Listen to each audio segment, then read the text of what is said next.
On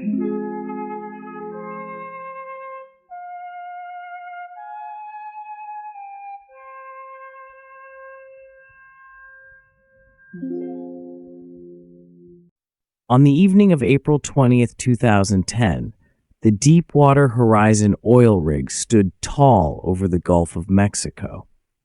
It was a floating city built to drill oil deep beneath the ocean floor. The rig was owned by Transocean and operated by BP, one of the world's largest oil companies. That night, something went terribly wrong.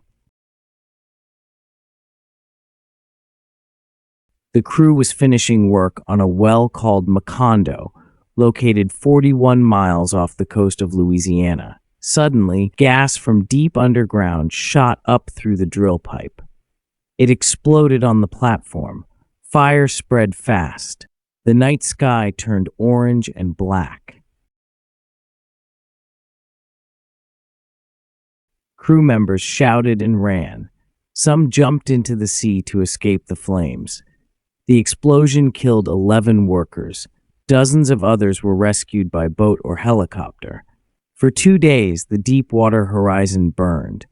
Then the massive rig sank to the ocean floor, leaving a damaged well behind, one that had no control valve to stop the oil. At first, BP said the leak was small, but satellite images soon showed a long, dark slick on the water's surface. Thousands of barrels of crude oil were pouring into the sea every day. Engineers sent robots down to try to seal the broken pipe, 5,000 feet below the surface. But nothing worked. Days turned into weeks. Fishers and shrimpers along the coast watched in horror. The Gulf was their home and their job. Brown pelicans, sea turtles, began washing up on shore, covered in thick black oil. Beaches were closed. Tourism stopped. Boats stayed tied to the dock. People wanted answers. How did this happen? Why wasn't it stopped? And who was to blame? BP began trying new methods to stop the flow. One attempt, called the top kill, involved pumping heavy mud into the well to block it. Another idea was to place a large metal cap over the leak. Each time, something went wrong. The pressure was too strong. Ice-like crystals formed. Equipment failed. More than 87 days passed before the oil was finally sealed. By then, over 200 million gallons of crude oil had escaped into the Gulf of Mexico. It was the largest accidental marine oil spill in history. In the towns of Louisiana, Mississippi, Alabama, and Florida, anger grew. People lost their jobs. Animals died. The ocean changed. Fishermen who had spent their lives at sea were now collecting oil with nets instead of shrimp.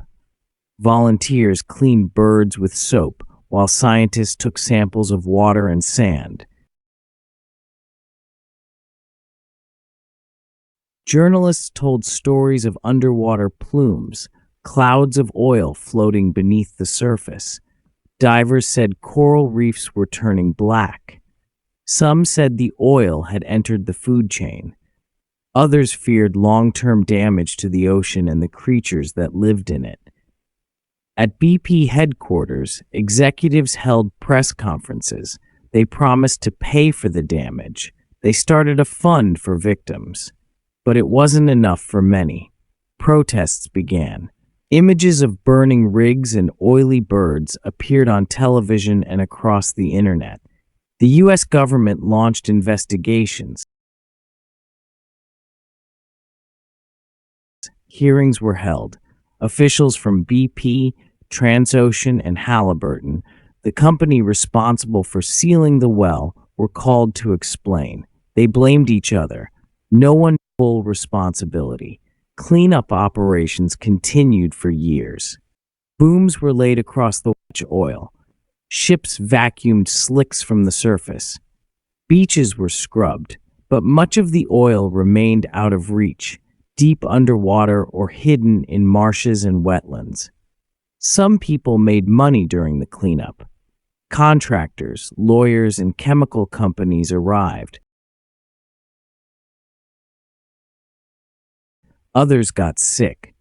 Workers who sprayed chemicals to break up the oil complained of headaches, rashes, and breathing problems. The disaster became a symbol.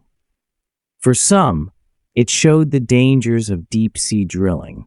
For others, it was a warning about trusting big corporations.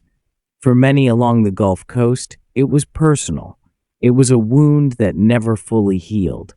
And beneath the calm waves of the Gulf of Mexico, in the deep, dark waters where the rig once stood, something remains, a silent reminder of what happened that spring. Enjoyed the story? Support the channel. Buy me a coffee.